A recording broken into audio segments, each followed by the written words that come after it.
All right. Hi there, everybody, and welcome to one of my wonderful patient interviews that I'm going to have today with one of my very favorite patients and friends now. Obviously, I become friends with all of my patients eventually, sooner rather than later. So I wanted to, again, bring you the experiences of other women that I've been working with, and just for you to hear their stories and hear where they've come and what they've been through and where they are now, just to learn from them and be inspired by them, and to understand that you don't have to feel the way you feel, and there are ways for you to get help. So that's what these interviews are really meant to do, is to just bring awareness, education, and show you that all hope is not lost. So today I have been honored enough to have Cindy with me. Cindy has agreed to do an interview. Cindy's got some fantastic energy, which I won't need to tell you because you're going to be able to tell pretty quickly. And Cindy, how long have you and I been working together now? 2 months? Yeah, December 18th, I believe. I don't know if that's when we had our consultation or whatever. And then I really jumped in the bandwagon on January 2nd is when I started my detox and all that kind of stuff. Okay, so then, you haven't even been in the program. I mean, you really haven't been on board with all the stuff, started the program until the beginning of January. So we're like a month and 3 weeks or so. Yep. Wow, I've created a monster. Woohoo! All right. So, well, where I wanted to start really is I want women that are watching to have an idea of the progression. Where did you start from? Where were you? What sort of mentality, mind frame were you in? How many other people had you worked with? Why?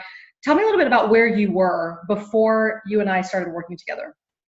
Okay, before we started working together, first off, lethargic. That's one of my key words is, it's really bad when you don't care about that you don't care. And then, of course, when you go to a doctor, they give you something that you don't care that you don't care that you don't care, which didn't help at all, if you know what I mean. It's like, so I didn't care in the first place, but now I don't care that I don't care. I lost my hope and my joy. I was tired. I was like a fog had come across that I could not lift. And then, you know what? You're just told that, well, Cindy, once you go through menopause and all that, you're getting older. And since you're getting older, these things happen. Our body just isn't the same as it used to be. And I'm like, what? Seriously, it's like, oh my gosh. And in November, the catalyst to the whole thing is we had bought a cabin up north. And I was driving home from that cabin. And this is the truth. I sobbed for 3 hours on the way home because I wanted to stay at the cabin. I never wanted to leave it again. I just wanted to be where it was safe, where I didn't have to be overwhelmed, where I could just sit there and do nothing. And by the time I got home, and I just was praying the whole way, and I'm finally going, there's something wrong. There is something wrong, because I have been through trying like ketogenics, dieting, exercise, prayer groups, you name it. I was trying everything because I wanted to be the woman that God has intended me to be. And I'm like going, what is going on? And that day, and all of a sudden, poof, Facebook group, and I'm like going, whoa, because I had heard about you 2 years ago from one of my associates in my organization. And so I went out on my own to try to do a saliva test and go to a compounding pharmacist who gave me some stuff. And I'm like, okay, whatever, and diet. And I'm looking across at a compounding pharmacist who is overweight, telling me about diet, exercise, and how to do this stuff. And I'm going, there's a glitch in the system here. And previous, when I was in my 50s, I went to the same compounding pharmacist. And my doctor put them because she had taken people through menopause and perimenopause. So I was on the progesterone in my cycle, and then they gave me estradiol. I guess it's estradiol. I don't know. And all of a sudden I started reading about that going, I don't think so. So I completely forgot everything and then just went on about my way. And now in my 60s, I'm like going, there's something wrong. So that was a long answer to your question. Right. We were talking earlier, before we even started recording today, about how you get into this mindset where you're trying to be positive, and we have all of these, daily affirmations, think positive and think about the good things and love yourself and, all of these things that are really important. But, explain what that's like, because I know what it feels like when you're really trying, but like your body's just not cooperating with you. I tell everybody it's like you're driving a car, you're in a car, and you've got your hands on the steering wheel, but you're not the one driving the car. You're like, you're being irrational, but you can't control it. Oh, I mean, first in my organization, it's a very positive place. Yeah. And so I'm around all kinds of positive people and affirmations. And then I started that thing called something Morning Miracle last year, getting up every morning at 5:30, man, here we go. And so I went through my physician, started on a diet, ketogenics, and, I lost weight and started getting somewhere, but I couldn't go any farther. And then Bible studies and you name it, and all kinds of courses and everything, and positive affirmation. And I kept wondering what was wrong with me. What was wrong with me? Mm-hmm. Because, if and I love to partner along with women and empower them to their success. And I'm like, oh, what is wrong with me? Because all these things I'm trying to do, and it was my, like you said before, willpower, all the willpower in the whole world, prayer, everything was not working. It wasn't working, no matter how much, my mind, what your mind can achieve, you can succeed. And it was like, but it's only going to a point. Everything went to a point, and then you're just like, you're losing a battle, you're running uphill or something like that. Yeah. It was so frustrating, frustrating, because what do I want to say? I don't know how to explain it. Like a fog was still there. Like it would raise for a little tiny bit, and then it would come back again. Right. And it was just really strange. Like you think you're eating healthy and exercising, it would raise for just a little bit and poof, right back. Yeah. And you were actually, speaking of eating right, you were actually doing complete strict paleo. Yeah. Well, ketogenic. You got it. Ketogenic diet, right? So, because everybody always asks me, what kind of diet should I do? And I get a lot of questions about that, but you were doing ketogenic and you plateaued, right? I plateaued 140. I plateaued, seeing my doctor every week. And then, I was told, well, this is just, for God, this is where you're supposed to be. And I'm like going, I want to go 5 more pounds. I know my body. It's funny how we know these things. And I'm like, no, there's a little bit more. There's got to be a little bit more. And even with the exercising, so I'm not going to give, details. Everybody needs a different diet plan because based on a lot of different things, but I guess I can, let people know you're not doing the ketogenic diet anymore. It's much, more liberal. And how much weight have you lost in a month and a half? Well, since when I was eating that way, and then what happened as soon as I went off of that just a little bit, and I brought a couple of those crazy things like gluten and stuff like that back in, but all of a sudden I would say it mushroomed. And so I went from like 140 back up to like my 150, whatever. And the puffiness around the midline, everywhere. And what was crazy about me eating this way, and especially when I'm bringing more carbs in than I'm used to, I'm like, this is not happening. I'm like, I'm doing everything you say, checking off exactly what I'm supposed to, thinking, oh, I don't think this is going to work. I mean, I'll be truthful, but I do what I'm supposed to. And then all of a sudden, what I started noticing with working with you and doing all the stuff that you ask us to do, first, I can't say it was as much weight loss on a scale as where'd that waistline come from? I haven't seen that waistline since I was 32 or maybe 40. I'm like, hello. Yeah. Holy cow, there's an indentation right there underneath the ribs. Whoa. And then the next thing, in the last few weeks, it's like, I have a neck. Like I started looking in the mirror and I'm like, whoa, there you are. Where'd you come from? Yeah. It was crazy. And I can't say, I'm not even back to 140, but it's the distribution, the way our body's supposed to look. And I just started like your little exercise program last week. So it's not exercise. Okay. Because I love when you said exercise is stress, hold off for a little bit. I'm like, yeah, I'll do that. Why we started. Well, there's a reason, there's a reason you have to wait to even introduce that at the right time. You're right. Yeah. But what I find interesting, and I really think this is important for other women to hear, is that you had been working not only in the conventional medical world, but you tried to do, the hormones and the saliva testing and the compounding, and you still weren't able to get anywhere physically. No, because it wasn't all encompassing. There is so much more like that you work with. That was just, it was like I kept putting Band-Aids on things. So that was just, okay, we're going to work with the hormone. Well, what about sleep? Like, since I've been with you, like, I haven't slept in years and years and years. Yes, I have restless leg, but still I had medication that has helped with that. But I don't know. I haven't slept. I can't even tell you the last night unless I slept through the night, and I should call 4 hours sleeping through the night. Okay. So now in the last 2 weeks, it's like I only wake up once and it's crazy and I go back to sleep. In fact, this morning I blew my alarm because I wear earplugs, my husband snores. And I completely blew through it going, oh my gosh, I slept. I was like, this is wild, you know? The other night it was like one time I woke up once. Yep. And I'm like, score. Yep. And when you started encompassing about how sleep is number one, like you said, that is so huge in your body.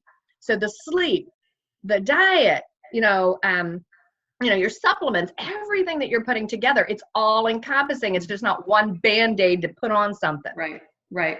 And that's a really important point. I think, regardless of whomever you're working with, I think that you can't just think that you're going to go get some hormones, and popular ones are pellets, but just go get some hormones and get the same protocol as everybody else does, and then you're going to magically be better. I mean, that works for some people. And usually, to be honest, those people, they're already sleeping through the night. They're already really healthy. They already eat really well. They don't have anything else wrong with them, all 5 of them. But so, and if you're younger, your body's a little bit more forgiving than as you get older. But eventually, that by itself is just not going to work because your body processes your hormones, whether you're still making them or you're getting them from an external source. They're processed in accordance with all of these other things. So you have to look at gut and sleep and stress levels, stress management and exercise and food sensitivities and all the stuff, inflammation, all the things that need to be looked at in order for the whole person to get better. Because if you just focus on one piece of it, like if I didn't do all the other things with you, you wouldn't be sleeping right now. I can't just tell you go sleep. That's not going to work. Tried that, didn't work.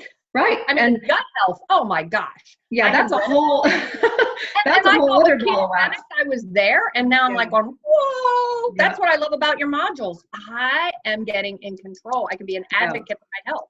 Yeah, I mean, the educational piece is also really, really important, and a lot of clinicians don't have the time or spend the time really teaching the person. I mean, I don't look at my patients as, I'm the God doctor and they're the patients. They have to listen to everything I say. I mean, I'm your partner.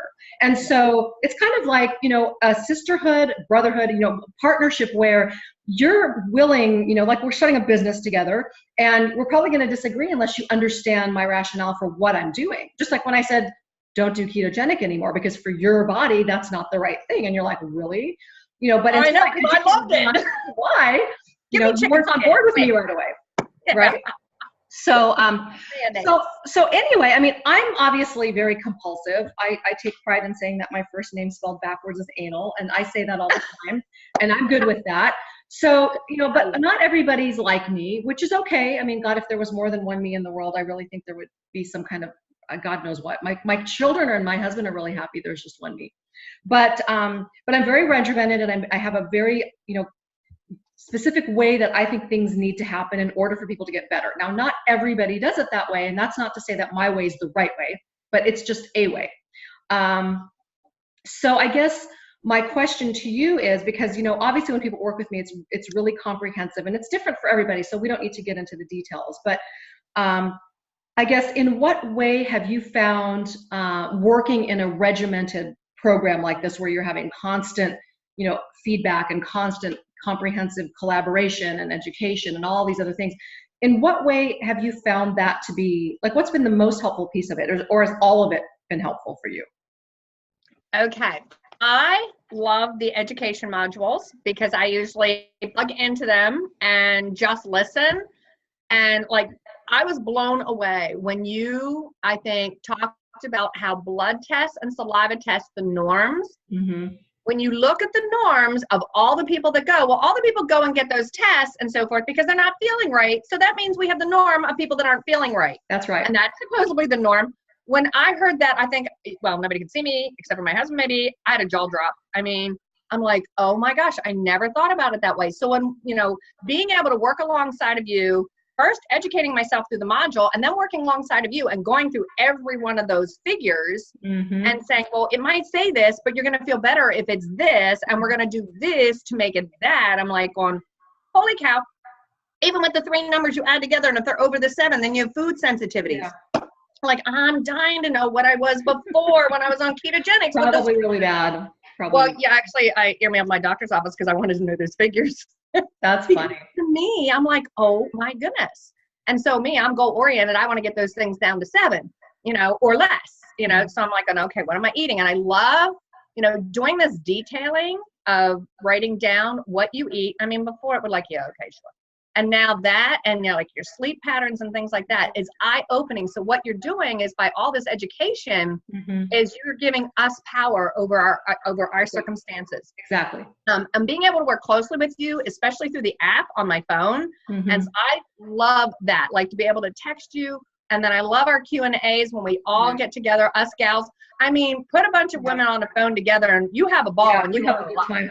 We have a good time. Oh my gosh, next thing you look down, it's an hour in. Like, what do you mean? It's me and my girlfriends. We're having a good time here talking, listening to each other, and our Facebook group, So I think that absolutely, I think that your point, and I think it's really well taken, is that, for women that are watching this, it really is not enough. And, you're hearing it from lots of different women that I'm having, do interviews with me, that it's not enough to just have somebody hand you a supplement or hand you a drug or hand you hormones and say, just take this. I mean, there really has to be, you have to be an integral part of the decision-making process. I mean, not every woman wants to be on hormones. Not every woman can be on hormones. Not everybody does as well as Cindy does. And it takes another month or 2 or 3 or whatever it takes. So I think the key really, and the point that you're making, is you have to ask questions.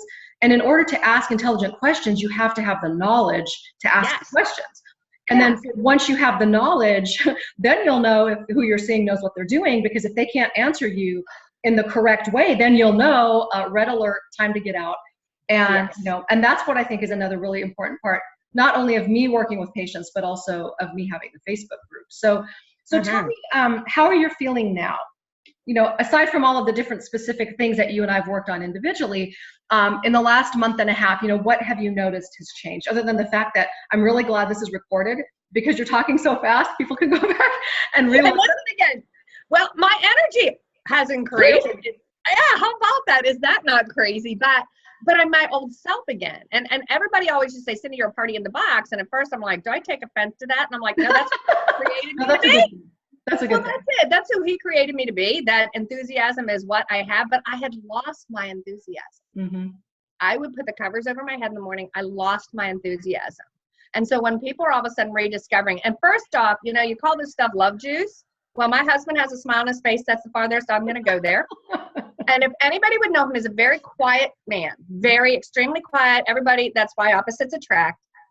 And I asked him the other day, have you noticed anything different besides? Right. And he looked at me, and we're driving in his truck, and he looks over and he goes, you're happy.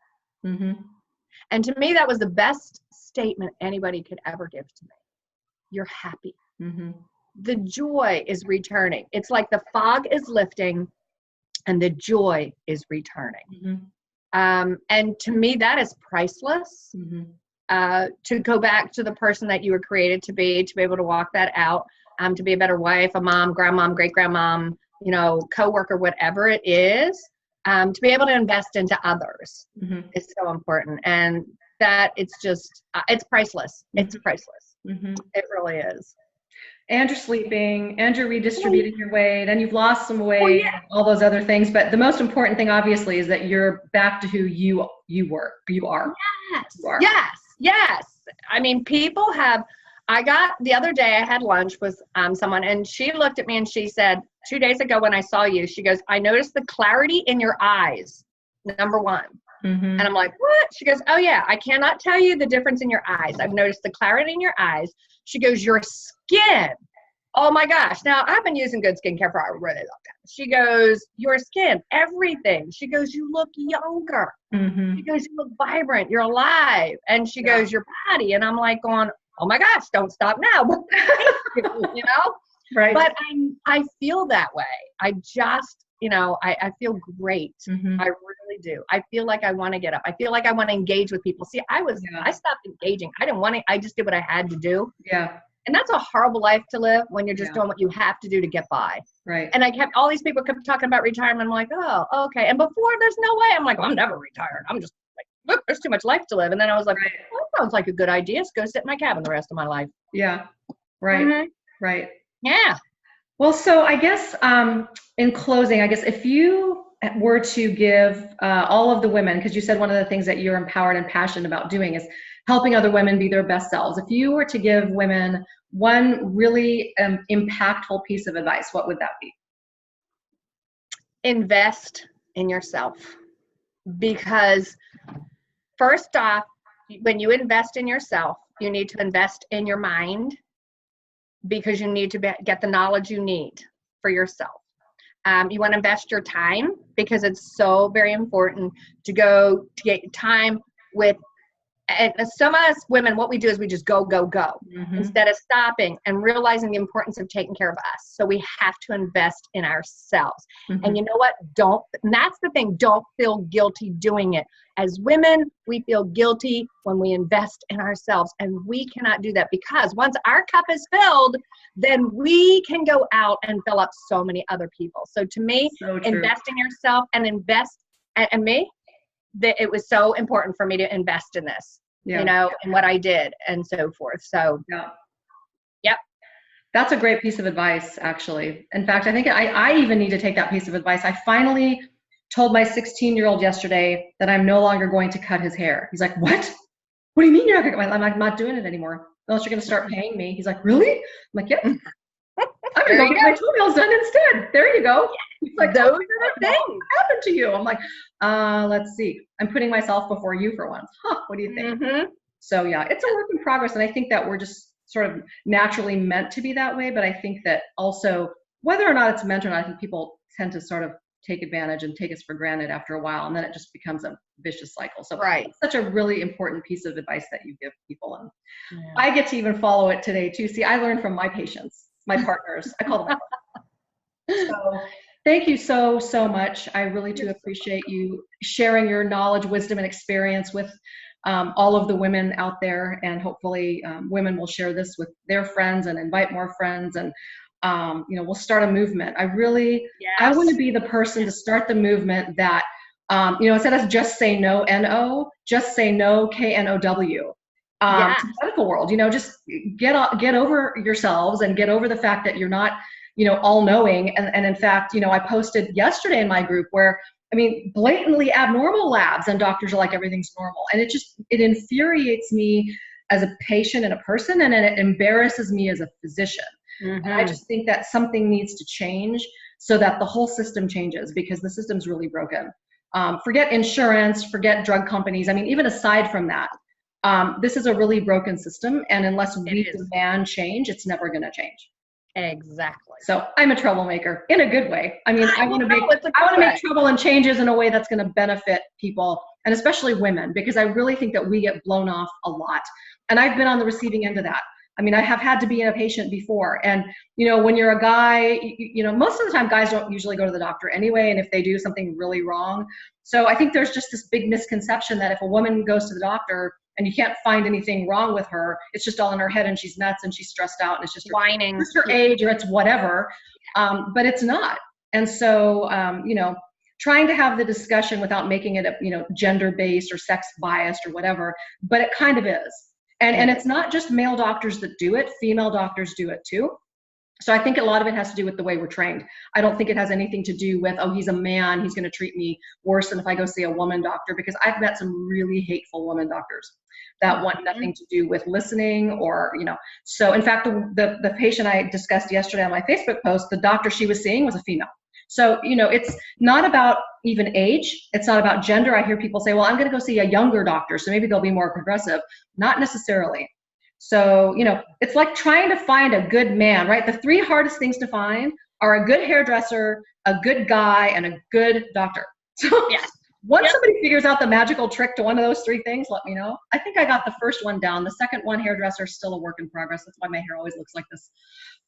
I sort of chant. Okay, I need to stop now. Anyway, so that's what I love about you. Yeah, I'm really off on a tangent, and unless you reel me back in, I'm going to keep going. So you're real and authentically. That's why we love you. Yeah, well, you know, I eat and drink and sleep and get up and go to bed just like everybody else does. So I just feel like God has put me on this planet to help patients and people, and right now my calling is to help women because nobody else seems to be doing it. So there you have it. Starting a revolution. That's, oh, goody. That's going to be good. They're going to have a Lena Edwards Day someday. There we go. Right. Right. Love juice day. Okay. So with that, thank you so very much for joining me. And thank you again for interviewing and empowering and educating. And thank you everybody for watching, and share this anywhere you want to share it so everybody can learn. So thank you very much.